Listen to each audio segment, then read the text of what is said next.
planning is everything. This is a quote from Dwight D. Eisenhower, our 34th president here in the United States. And some of you may not realize that Eisenhower was actually a real thought leader around time management and prioritization, and a lot of things that he talked about back in the 50s still apply today, and they are really like the foundations of a lot of these concepts that we talk about. So I really love this quote of his, that plans are nothing, planning is everything.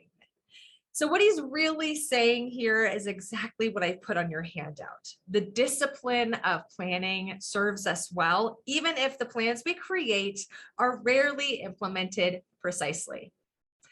I think we all have heard that saying that man makes plans and God laughs, right? What this is saying is that it's not really about the plan itself.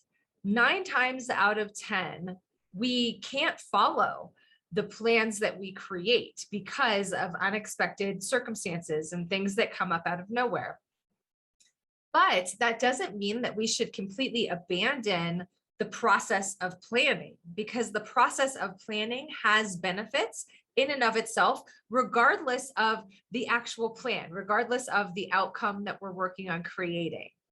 So let's talk a little bit about that idea, because for me, this was a really big perception shift. When I first had this realization that it's not so much about the outcome of the plan, it's more about the process of planning. When I first had that realization and understanding, it felt very dramatic. It felt like a big aha moment. So perhaps some of you will have a similar aha moment. What is the value of planning if it's not about actually creating some plan that we're going to be able to use as a roadmap moving forward? If it's not about that, what's it about? It's about the process.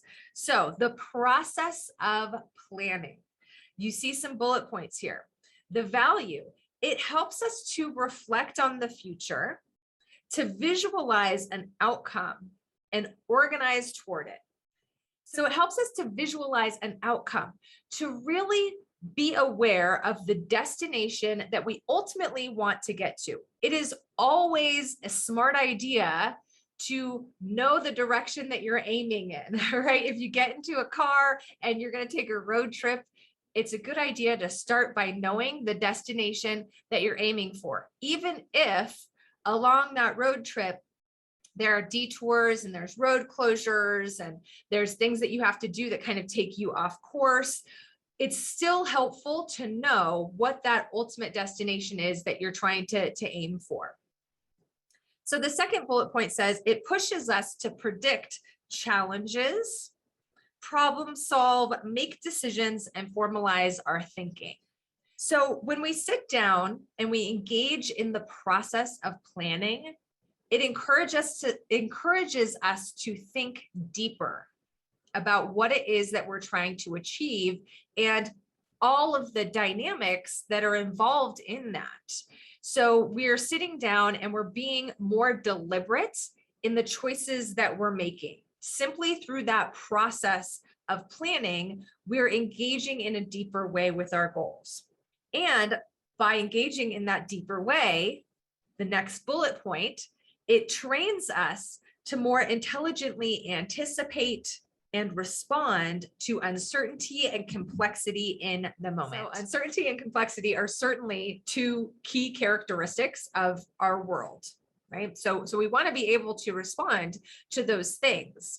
And when we engage in the process of planning, regardless of whether or not we can perfectly follow the plan, that process helps us to be more mentally agile, to be able to anticipate and respond to all of these different factors, all of these things that are going on, even if we're not following that plan perfectly. The mere act of going through planning does that.